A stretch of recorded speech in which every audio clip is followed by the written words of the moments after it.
February the 21st. Leviticus 11:1 through 12:8. Then the Lord said to Moses and Aaron, "Tell the people of Israel that the animals which may be used for food include any animal with cloven hooves which chews its cud." This means that the following may not be eaten: the camel. It chews the cud, but does not have cloven hooves. The coney or rock badger, because although it chews the cud, it does not have cloven hooves. The hare, because although it chews the cud, it does not have cloven hooves. The swine, because although it has cloven hooves, it does not chew the cud. You may not eat their meat or even touch their dead bodies. They are forbidden foods for you. As to fish, you may eat whatever has fins and scales, whether taken from rivers or from the sea. But all other water creatures are strictly forbidden to you. You mustn't eat their meat or even touch their dead bodies. I'll repeat it again. Any water creature that does not have fins or scales is forbidden to you.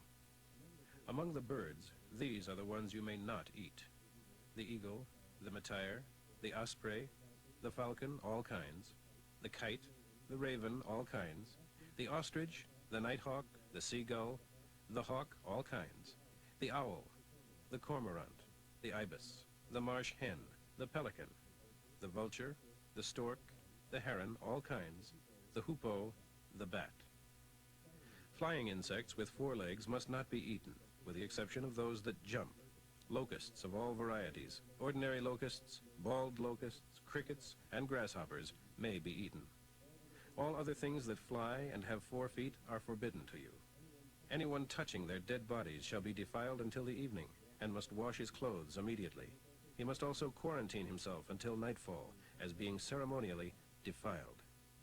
You are also defiled by touching any animal with only semi-parted hooves, or any animal that does not chew the cud.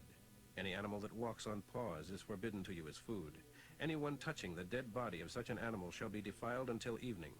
Anyone carrying away the carcass shall wash his clothes and be ceremonially defiled until evening, for it is forbidden to you. These are the forbidden small animals which scurry about your feet or crawl upon the ground: the mole, the rat, the great lizard, the gecko, the mouse, the lizard, the snail, the chameleon. Anyone touching their dead bodies shall be defiled until evening, and anything upon which the carcass falls shall be defiled. Any article of wood or of clothing, a rug or a sack, anything it touches must be put into water, and is defiled until evening. After that it may be used again. If it falls into a pottery bowl, anything in the bowl is defiled, and you shall smash the bowl. If the water used to cleanse the defiled article touches any food, all of it is defiled. Any drink which is in the defiled bowl is also contaminated.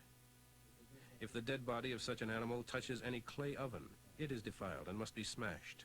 If the body falls into a spring or cistern where there is water, that water is not defiled, yet anyone who pulls out the carcass is defiled. And if the carcass touches grain to be sown in the field, it is not contaminated. But if the seeds are wet and the carcass falls upon it, the seed is defiled. If an animal which you are permitted to eat dies of disease, anyone touching the carcass shall be defiled until evening. Also, anyone eating its meat or carrying away its carcass shall wash his clothes and be defiled until evening. Animals that crawl shall not be eaten. This includes all reptiles that slither along upon their bellies, as well as those that have legs. No crawling thing with many feet may be eaten, for it is defiled. Do not defile yourselves by touching it.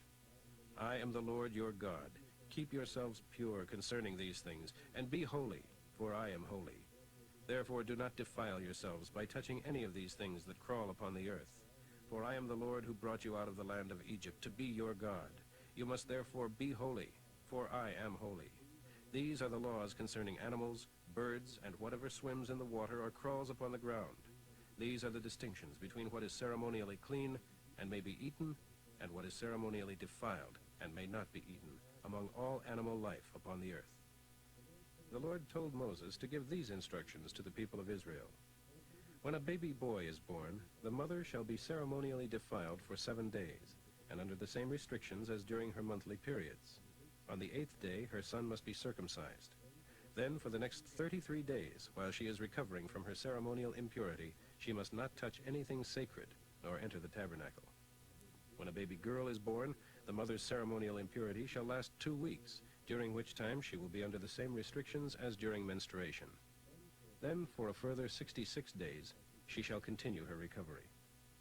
When these days of purification are ended, the following instructions are applicable whether her baby is a boy or girl. She must bring a yearling lamb as a burnt offering, and a young pigeon or a turtle dove for a sin offering. She must take them to the door of the tabernacle to the priest, and the priest will offer them before the Lord and make atonement for her. Then she will be ceremonially clean again after her bleeding at childbirth. These, then, are the procedures after childbirth. But if she is too poor to bring a lamb, then she must bring 2 turtle doves or 2 young pigeons. One will be for a burnt offering, and the other for a sin offering. The priest will make atonement for her with these, so that she will be ceremonially pure again. Mark 5:21 through 43. When Jesus had gone across by boat to the other side of the lake, a vast crowd gathered around him on the shore. The leader of the local synagogue, whose name was Jairus, came and fell down before him, pleading with him to heal his little daughter. She is at the point of death. Please come and place your hands on her and make her live. Jesus went with him, and the crowd thronged behind.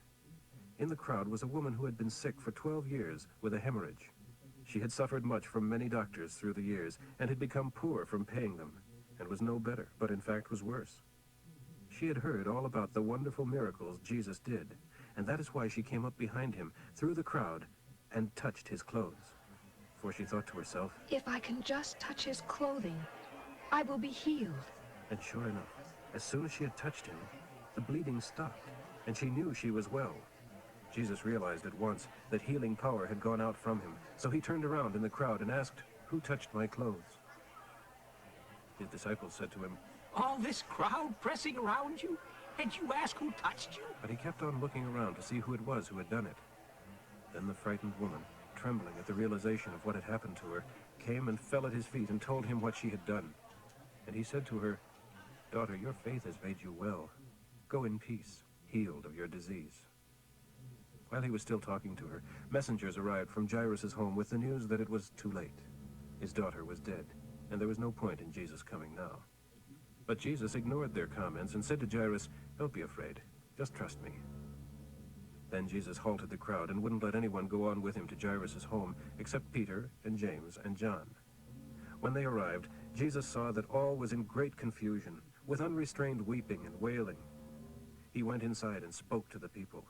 "Why all this weeping and commotion?" he asked. "The child isn't dead. She is only asleep." They laughed at him in bitter derision, but he told them all to leave.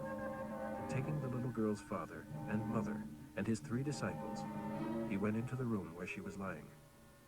Taking her by the hand, he said to her, "Get up, little girl." She was 12 years old. And she jumped up and walked around. Her parents just couldn't get over it. Jesus instructed them very earnestly not to tell what had happened, and told them to give her something to eat. Psalm 38, 1 through 22. "Oh, Lord, don't punish me while you are angry. Your arrows have struck deep. Your blows are crushing me. Because of your anger, my body is sick. My health is broken beneath my sins. They are like a flood, higher than my head. They are a burden too heavy to bear. My wounds are festering and full of pus. Because of my sins, I am bent and racked with pain. My days are filled with anguish. My loins burn with inflammation, and my whole body is diseased. I am exhausted and crushed. I groan in despair. Lord, you know how I long for my health once more. You hear my every sigh. My heart beats wildly. My strength fails, and I'm going blind. My loved ones and friends stay away, fearing my disease. Even my own family stands at a distance. Meanwhile, my enemies are trying to kill me. They plot my ruin and spend all their waking hours planning treachery. But I am deaf to all their threats. I am silent before them as a man who cannot speak. I have nothing to say, for I am waiting for you, O Lord my God. Come and protect me. Put an end to their arrogance, those who gloat when I am cast down. How constantly I find myself upon the verge of sin. This source of sorrow always stares me in the face. I confess my sins. I am sorry for what I have done. But my enemies persecute with vigor and continue to hate me, though I have done nothing against them to deserve it. They repay me evil for good and hate me for standing for the right. Don't leave me, Lord. Don't go away. Come quickly. Help me, O my Savior.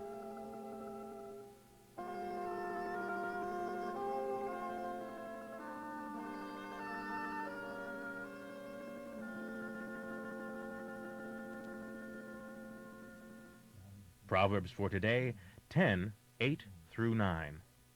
The wise man is glad to be instructed, but a self-sufficient fool falls flat on his face. A good man has firm footing, but a crook will slip and fall.